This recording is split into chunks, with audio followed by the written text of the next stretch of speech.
అందరికీ నమస్కారం. అది 1818వ సంవత్సరం జనవరి 1వ తారీఖు. భీమా నది మొత్తం రక్తంతో ఏరులై పారింది. సరిగ్గా 500 మంది మహర్ నాయకులు ఏకంగా 28,000 మంది సైనికులను ఊచకోత కోసిన రోజు. సో మహర్లు ఎవరు, అసలు పీష్వాలు ఎవరు, అసలు వీళ్ళిద్దరి మధ్య యుద్ధం ఎందుకు జరిగిందని ఒకసారి మనం చరిత్ర ప్రస్తావిస్తే, అప్పట్లో మరాఠా రాజైన పీష్వా బాజీరావు టు వర్ణ వ్యవస్థను భారతదేశం అంటే అప్పట్లో మరాఠా దేశంలో చాలా బలంగా ప్రవేశపెట్టడం జరిగింది. అప్పట్లో దళితులకు కనీసం వాడలలో కూడా తిరగటానికి కూడా సరియకు ఆంక్షలు విధించే రోజులవి. ఏకంగా మూతికి ముంత కట్టుకొని తిరిగే రోజులను ఈ బాజీరావు పీష్వా టు అమలు పరిచాడనమాట. సో దీనిపై అప్పట్లో మహర్లు చాలా పగతో రగిలిపోతున్న క్రమం. సో ఆ క్రమం పగ తెచ్చుకోవడానికి సమయం ఆసన్నమైంది. సో 1818వ సంవత్సరంలో అప్పట్లో బ్రిటిష్కు మహర్ సేన ఒక రెజిమెంట్ అనేది సపరేట్గా ఉండేది.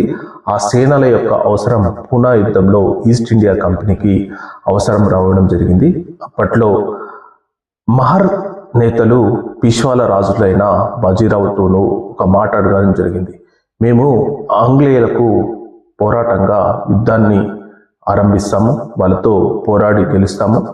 మా సామాజిక పరిస్థితులపై కొంచెం ఒకసారి మీరు పునర్పరిశీలించండి అని చెప్పి ఈ మహర్ నాయకులు బాజీరావు టును అడగడం జరిగింది. కానీ బాజీరావు టు దానికి ఏమాత్రం ససేమిరా ఒప్పుకోలేదు.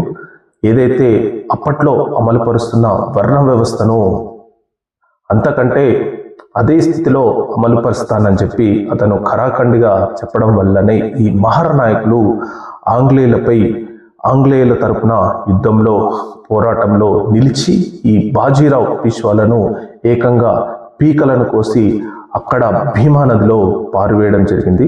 ఏకంగా ఇది సినిమా కాదు, 500 మంది మహర్ నాయకులు ఏకంగా 28,000 మంది పీష్వా సైనికులను ఊచకోత కోయడం జరిగింది. ఇది కొరేగావ్ అనే గ్రామంలో, ఇది భీమా నది పక్కన జరిగింది. అందుకని దీన్ని భీమా కొరేగావ్ యుద్ధం అని చెప్పి పిలుస్తారన్నమాట. సో ఈ విజయ స్తూపానికి డాక్టర్ బిఆర్ అంబేద్కర్ ప్రతి జనవరి 1వ తేదీన సందర్శనార్థం వెళ్తారనమాట. సో అక్కడ ఆ స్తూపంపై ఎవరైతే మహర్ నాయకులు ఎవరైతే చనిపోయి వీరోచితంగా పోరాడి చనిపోయారో వాళ్ళ పేర్లను కూడా ఆ స్తూపంపై రాయడం జరిగింది. సో ఇది పూర్తిగా మహర్ నాయకులు తమ సామాజిక పరిస్థితులపై, తమ ఆత్మగౌరవంపై చేసిన యుద్ధంగా దీన్ని పరిగణిస్తారనమాట. ఈ యుద్ధం తరతరాలుగా మహర్ నాయకులకు ఎంతో స్ఫూర్తిదాయకంగా నిలిచిందనమాట.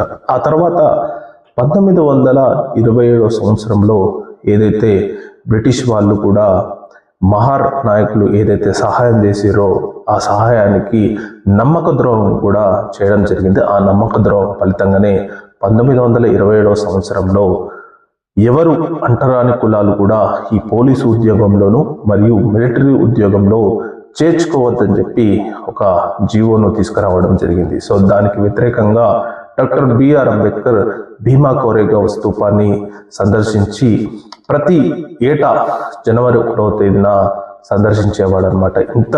ఇంతటి దుర్మార్గాన్ని బ్రిటిష్ ప్రభుత్వం ఆ రోజు అమలుపరచడం జరిగింది. ఆ తర్వాత అనేది ఒక చరిత్రగా మెలిగిందనమాట. ఎందుకంటే అప్పట్లోనే 1818వ సంవత్సరంలోనే కేవలం 500 మంది మహర్ నాయకులు ఏకంగా 28,000 మంది పీష్వా సైనికులను ఊచకోత కోయడం.